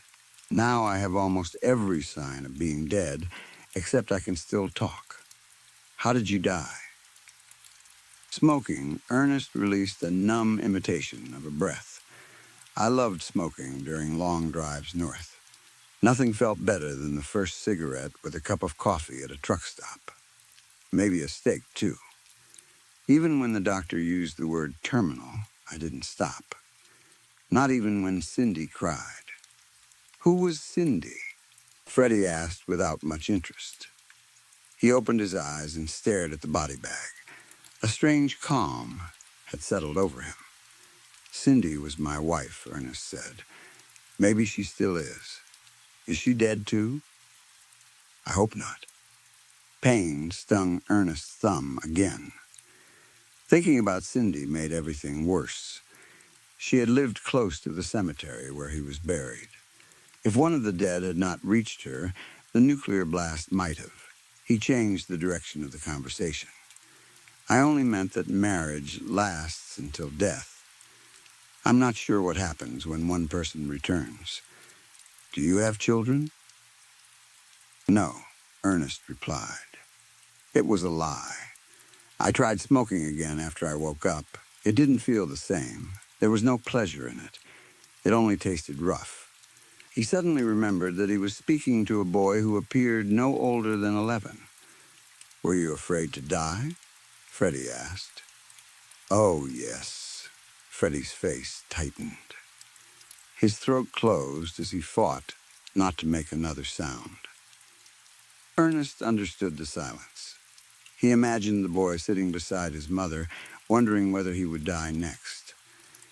"I was afraid at first," Ernest said. "Then a man in the hospital bed beside mine told me something. He had read about an old Greek philosopher. The philosopher said, no one actually experiences death. While we're alive, death hasn't arrived. When death arrives, we're no longer alive to experience it." Freddie breathed sharply into the radio. "What does that mean? How can you experience nothing? Because you aren't alive after you die. You don't feel anything good or bad. There's just nothing." "My mom isn't nothing," Freddie shouted. "God loves both of us. She isn't gone." The pain in Ernest's hand became stronger. "Of course God loves you, Freddie. I'm sorry." "Sorry?" Freddie's voice broke. "You killed her. Now you're saying she became nothing. I didn't say she was nothing. I'm sorry." The pain moved into Ernest's forearm. Through the snow, he finally saw a shape ahead. The storm was weakening. and the outline of a truck stop appeared beside the road. Yeah, you did, Freddie continued. You said there was nothing after death. My mom is in heaven. But you died and saw nothing. What does that mean? I didn't mean anything by it. I just don't remember heaven. Freddie knew Ernest was lying. No one who had reached heaven would choose to leave it. There could only be one explanation. Hell threw you back, Freddie said. He stared into Jane's empty face. You're just a bad person. Nobody ever loved you. Cindy probably hated you. Ernest remained silent. The truck stop sign grew larger, but the neon lights were off. He could not tell whether the place was abandoned. He tried to calm himself, but Freddie's words had touched something inside him that was not completely dead. Stop talking, boy, he warned. His voice now sounded like it belonged to a corpse. Freddie recognized the weakness he had found. It reminded him of a teacher who used to treat him differently from the white children in his class. Once Freddie discovered what made the man angry, he never forgot it. I bet you enjoy killing people, Freddie said. I bet you do it because you think it's fun. Ernest slammed on the brakes. Freddie flew across the ambulance. His injured shoulder struck the wall. Something heavy hit him from behind. The pain he had forgotten during the conversation returned, and he screamed. Get out, Ernest said through the radio. Freddie breathed rapidly. He tried to lift himself with his good arm, but his hand slipped in a warm liquid, covering the floor. I said, get out. Freddie managed to stand. He realized the heavy object that struck him had been Jane's body sliding toward him on the stretcher. The warm liquid beneath his hands was her blood. This time, he could not scream. His throat refused to make a sound. Get out, Ernest repeated. If you're lucky, I won't follow you. Freddie obeyed. He crossed the slippery floor and opened the rear doors. He had assumed they were locked. They had never been locked. He had not truly been a prisoner. Ernest had simply known he would be too frightened to jump out of a moving ambulance. Freddie stepped into the snow. For several moments, he walked forward without thinking. Then he realized he was heading back toward the empty darkness of the road. He looked around. About 100 yards away, faint morning light reflected from the glass of the unlit truck stop sign. Ernest watched him slowly walk toward the building. At another time, he might have enjoyed the boy's fear. An abandoned truck stop in the wilderness looked like something from the beginning of a horror movie. But the pain inside Ernest had become too strong. He could barely move. Both hands gripped the steering wheel as agony traveled through his arms, chest, neck, and skull. He watched the only living thing nearby, the one thing that could remove all his suffering, walk toward the truck stop door. Freddie's hands were so cold that he could barely feel the handle. He turned it. The metal moved smoothly. There was no click or resistance to tell him whether the door had unlocked. He pushed against the heavy wood. It did not move. He pushed again, using his good shoulder. Nothing happened. Freddie collapsed onto the frozen gravel. The last of his hope disappeared. He lowered his head and allowed despair to take him. Then the door opened from the inside. Warm light spread across the snow. Freddie looked up. A figure stood in the doorway. Behind him, the ambulance began moving. Ernest drove away from the truck stop and disappeared into the pale morning sun. Story 4. The first time I opened a services for hire section on the dark web, it looked nothing like I had imagined. There was no black background covered in glowing green code. There were no skull symbols, flashing warnings, or threatening messages telling me that I had entered somewhere dangerous. There were no sudden pop-ups asking for money or claiming that someone had stolen my identity. Instead, it looked like an old, badly designed job forum. The page had a plain white background, small black text, and rows of simple thread titles. If someone had walked past my laptop and glanced at the screen, they might have thought I was searching for freelance work or reading a technical support website. It was a Saturday morning, and I had nothing useful to do.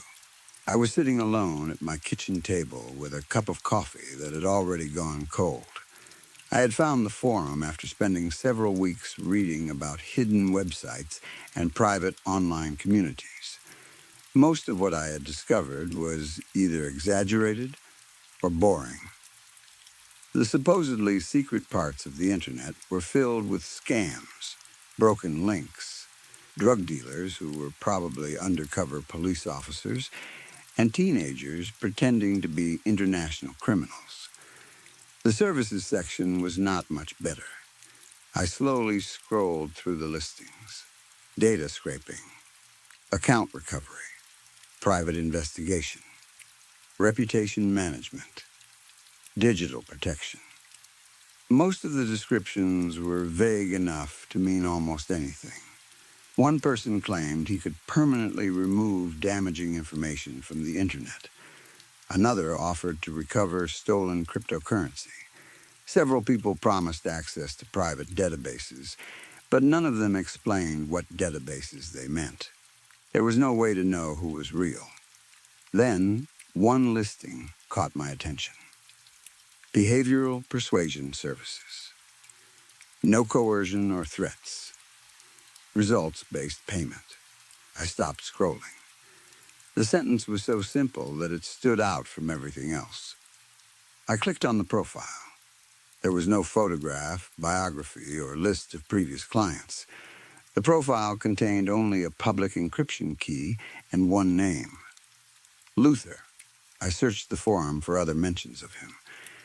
Most of the older conversations had been deleted, but I found one thread from several months earlier. Someone had asked Luther to explain what his service actually involved. His response was only one sentence. I run a network. Some call it a cult. That should have been enough to make me close the browser. Instead, I kept reading. Maybe I was bored. Maybe I wanted to believe that I had discovered something real among all the scams. Or maybe I simply liked the feeling of looking through a door that most people did not know existed. Getting full access to the forum took longer than I expected. There was no normal sign-up page. I had to message a moderator, create an encryption key, provide proof that I understood how to use it, and wait for approval. The process lasted several days. When I finally received access, the website looked exactly the same. Plain white background, black text, no dramatic welcome message. I found Luther's profile again and sent him a message. At the time, I was smiling to myself. I want to see whether you can convince me to kill someone. No force and no threats. I expected him to ignore me. 2 hours later, he replied. Half the payment up front. Half if you follow through. I should have stopped there. Instead, I sent the first payment.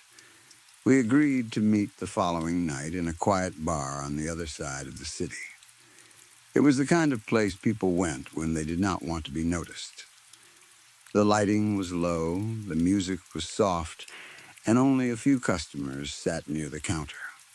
I chose a corner table where I could see the entrance. Luther arrived almost 10 minutes late. He was much younger than I had expected. I had imagined an older man in an expensive suit, someone with a cold voice and a carefully controlled expression. Luther looked like he was in his late 20s. His dark coat was slightly wrinkled, his hair was untidy, and the bag hanging from his shoulder looked too full. He seemed distracted, almost as if he had come directly from another meeting and had forgotten that he was supposed to see me. He sat across from me without shaking my hand. We ordered drinks. "Kevin?" he asked. I nodded. Luther pulled out his phone and scrolled through several messages. For a few seconds, he seemed to have forgotten I was there. Then he looked up. "Sorry," he said. I get a lot of these requests. I leaned back in my chair. Part of me was amused. Another part was already annoyed with myself for sending him money. I had expected someone frightening or impressive, not a disorganized young man checking his phone in a nearly empty bar. "So," he said, putting the phone away, "you want me to convince you to kill someone?" That's what I said. "Why?" "I don't actually want to kill anyone." He waited for me to continue. "I would never do it," I said. "Not unless it was self-defense. That's the whole point. I wanted to see whether you could make me do something I would normally consider impossible." Luther nodded as though my answer was completely reasonable. "Fair enough," he said. "Let's begin."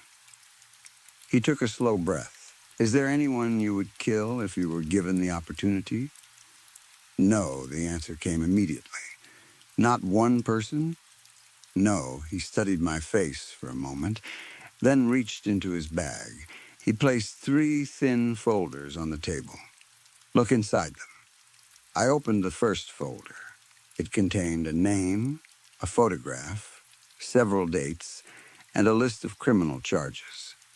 The details involved crimes against children. They were not described in careful or polite language.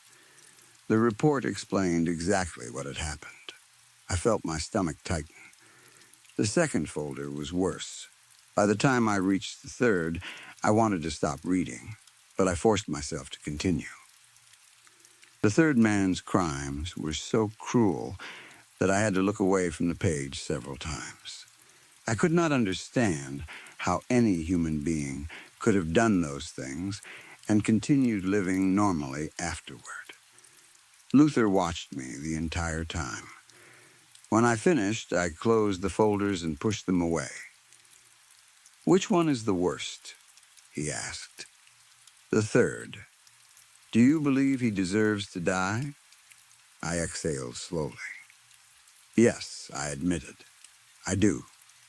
Luther said nothing. "But that doesn't mean I'm going to kill anyone," I added.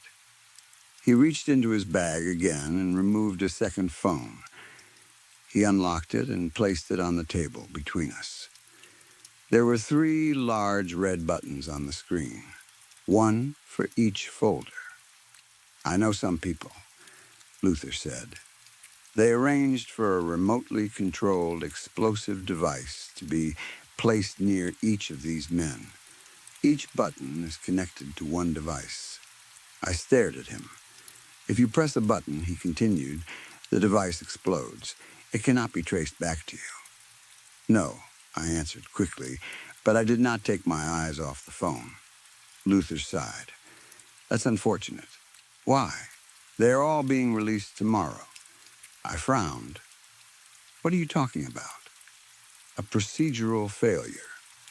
Evidence was handled incorrectly. Certain documents were not submitted in time. Their releases have already been approved." "That doesn't make sense." "It doesn't have to make sense," Luther replied. "It only has to be legal." He touched the folders.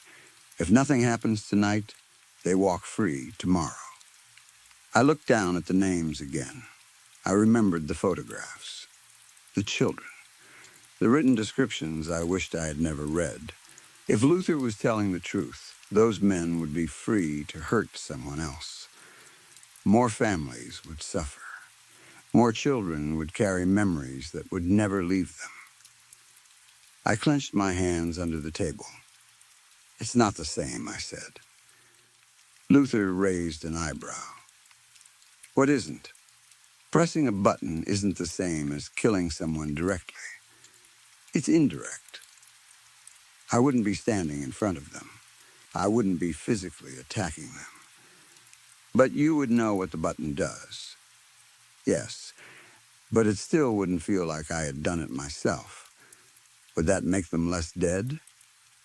I did not answer. And would it make the children safer? He asked. I stared at the phone. My fingers moved slightly against the table. Luther noticed. Why not press one? He asked. Are you refusing because you believe it is wrong, or because you want to prove that I cannot persuade you? I remained silent. He waited a few seconds, then reached for the phone. I suppose they will simply have to be released. His fingers touched the edge of the device. I stopped him. Luther looked at my hand. Then he placed the phone back in front of me. I stared at the three buttons, my mind filled with reasons. They had already been judged guilty. They had destroyed innocent lives. The legal system was about to fail. Someone needed to stop them. I told myself that pressing the buttons would not make me a murderer. It would make me the final part of a process that should already have happened. Before I could think any longer, I placed my hand on the screen. I pressed all three buttons at once. For several seconds, nothing happened. There was no sound, no vibration, and no confirmation message. The buttons simply became dark. I slowly pulled my hand away. The meaning of what I had done began to settle into my mind. 3 men had just died because of me. Luther had persuaded me without touching me, threatening me, or raising his voice. It had taken less than 10 minutes. I waited for panic to arrive. I expected guilt, fear, or horror. Instead, I felt something that disturbed me even more. Relief. Fine, I muttered. You win. I'll send the rest of the payment. You didn't kill anyone, Kevin. I looked up. What? Luther picked up the phone and tapped the screen. The buttons weren't connected to anything. I stared at him. What do you mean? It was a test. I wanted to see whether you would press one. He smiled slightly. I didn't expect you to press all three. My face became hot. You invented all of it? You said I wasn't allowed to force or threaten you. You never said I couldn't lie. You seriously expected me to believe that someone placed explosives near 3 prisoners? You did believe it. I opened my mouth, but no answer came. Luther leaned back. Most of the information was false, he said, except for one part. He pointed toward the 3rd folder, the worst one. Then he took out his personal phone and opened a news article. The photograph matched the one in the folder. So did the man's name, his crimes, and the date of his release. Tomorrow, only the 3rd man was real. Luther reached into his bag again and placed another envelope on the table. Open it. Inside was a printed map, a time, an address, and a route marked in pen. He is being released tomorrow, Luther said. That is the route he is expected to take home. He pointed to a short section of the road. There is a brief gap in camera coverage here. He then showed me documents that appeared official. They carried stamps, reference numbers, and signatures. After that, he opened a map on his phone and showed me the same location. The details matched. I shook my head. Why don't you do it yourself? Am I required to? No. Then it is up to you. I pushed the envelope away. I don't think I could do it. But you just pressed 3 buttons. That was different. I didn't see anyone. I thought it was happening somewhere far away. So distance is the problem? I don't know. If someone broke into your home and tried to kill you, Luther said, could you shoot them? Yes, then you are capable of killing. That would be self-defense. You are not arguing about whether you are capable, he said. You are deciding when killing becomes acceptable. I said nothing. Luther watched the conflict on my face. Then he smiled.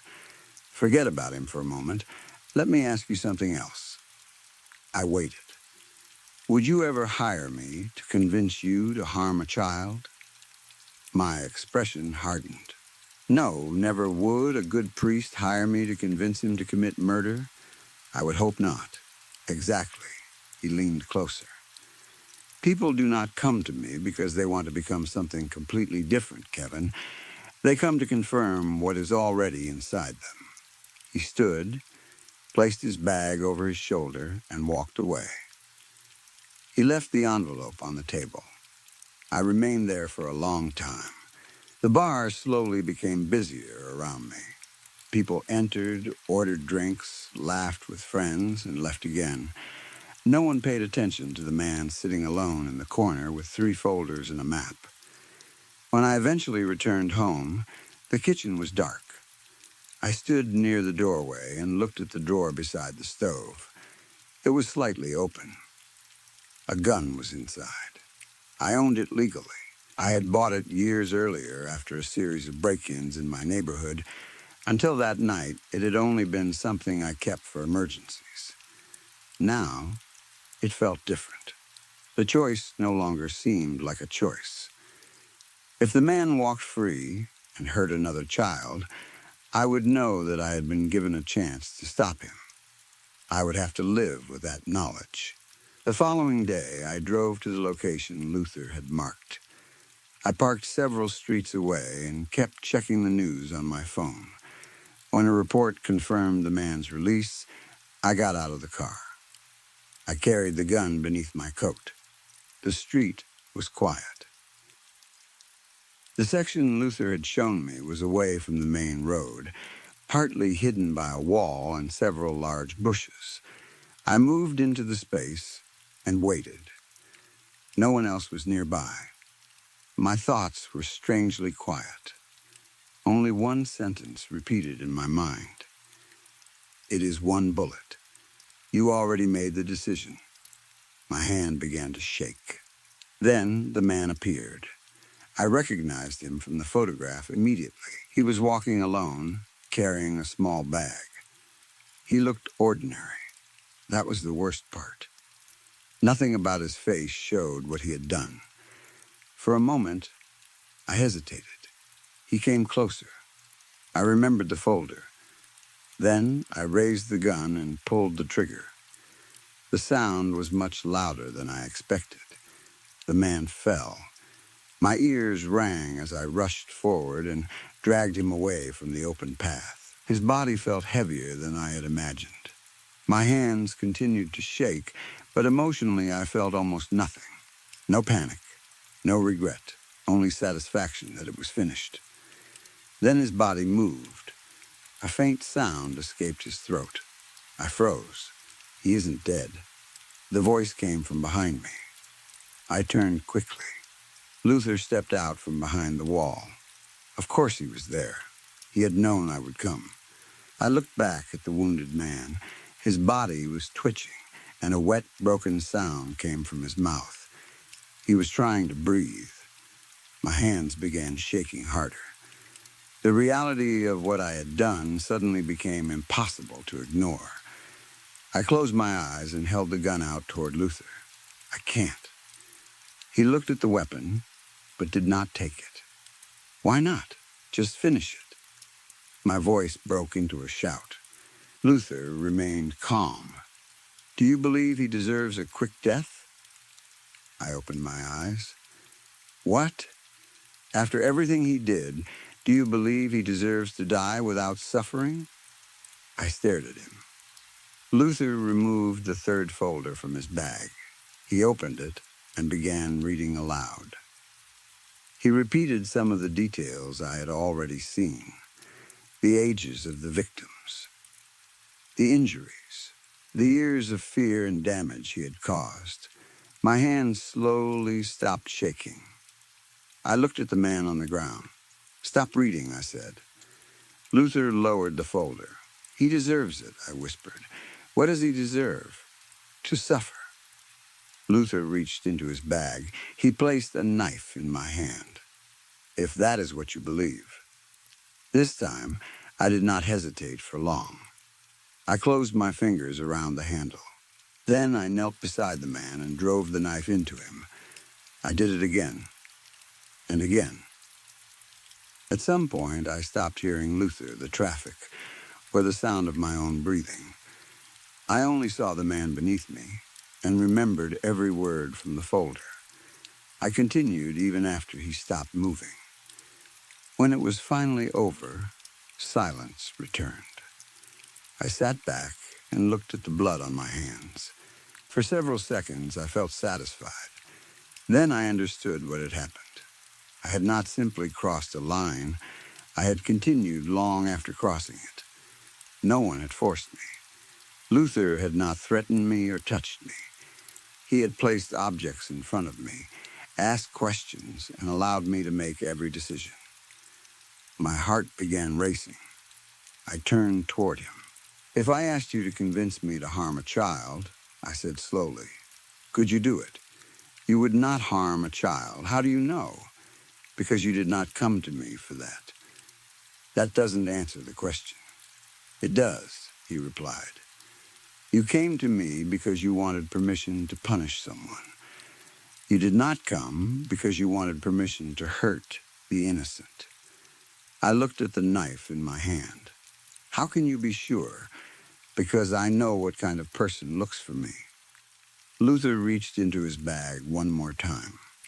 He handed me a small card. There was no phone number or address printed on it. Only a strange symbol formed from several thin black lines. You know, he said, there are more people like him. I stared at the card. People who escape justice. People who should never have been allowed to continue living as they do. I closed my fingers around it. If your cult only hunts people who hurt children, I said, then honestly, I would be happy to help. Luther smiled, among other things. The words made me pause. Before I could ask what he meant, he continued, you do not have to come alone. Then he turned and walked away. I remained there with the card in my hand. For a while, I thought about the phrase, among other things. What else did the group do? Who decided which people deserved punishment? What happened if someone made a mistake? Those questions should have frightened me. Instead, they slowly faded beneath another thought. There were more monsters out there, more people who had escaped punishment, more people who might hurt someone again. I took out my phone and opened my contacts. I scrolled through the names. I stopped at one, then another, then another. People I knew from work, school, and my neighborhood. People who often spoke angrily about criminals and broken legal systems. People who said monsters deserved worse than prison. People who would understand. The names came to me far too easily. I told myself I was not recruiting anyone into a cult. I was not joining a secret organization. I was not being manipulated. I was simply giving decent people a chance to do what the system refused to do. That was all. At least, that was what I wanted to believe. But as I stared at Luther's symbol and thought about the names on my phone, I remembered what he had said in the bar. People did not go to him to become something else. They went to confirm what they already were. Maybe Luther had never truly recruited me. Maybe he had only recognized me. Maybe, long before I found his listing, some part of me had already been searching for him. I was not being recruited into anything. I was just being found. Story 5, I have a beautiful wife. That is always the first thing people notice about her. Whenever we walk into a room together, people look at her before they look at me. Men try not to stare, women compliment her clothes, and strangers seem to become friendlier as soon as she smiles at them. She is beautiful in a way that makes people remember her. She has long, dark hair, clear skin, and a soft voice that makes even ordinary words sound gentle. She knows how to dress without looking like she is trying too hard. And she always seems to understand exactly what people want to hear. For years, I thought I was the luckiest man alive. She was not only beautiful, she was sweet, attentive, and affectionate. She remembered small details about me that even I sometimes forgot. She knew how I liked my coffee, which side of the bed I preferred, and what meals I wanted after a difficult day at work. My friends used to joke that I had married a trophy wife. I would laugh with them, but part of me believed it. I thought she was perfect. At least I used to. Things have changed recently. Our relationship has become difficult, and I am not sure exactly when it started. There was no single moment when everything fell apart. It happened slowly, one argument at a time.